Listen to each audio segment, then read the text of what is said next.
there's yun nga, para siyang definition ng green flag talaga. Wow, hindi, totoo, kasi he's such a gentleman, family oriented. So, if there was one thing, siguro, you're gonna achieve so many things. You're gonna soar higher.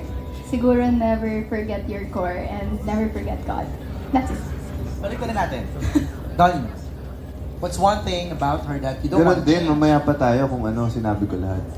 I hope she doesn't change that inner child in her. Kasi I love when she's super happy and like super excited about things like she was when she was a child.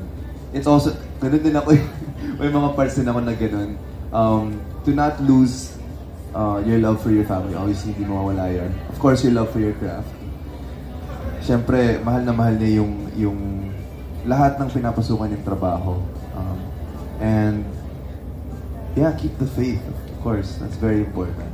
Uy, alam mo, ang nakakakita lang daw ng mga ganun or pinagpapakitaan ng inner child is someone that they kind of love the most. Oo. You don't show that to everybody. Diba? Parang, and sometimes the person who notices that is that special person. Yun lang naman, gusto ko lang naman sabihin. Huwag kang matense, Donnie. Nag-tense na si Donnie eh. Saan niyo nabasa yan? Hindi ako nakikinig lang. Ikaw ba, you show your inner child to just anybody randomly? I think it's pretty common naman for us to like show our inner child to anyone we're... Diba? Yes, people you're close with, yes. people you love. Diba? Diba, Donnie, no? Alright.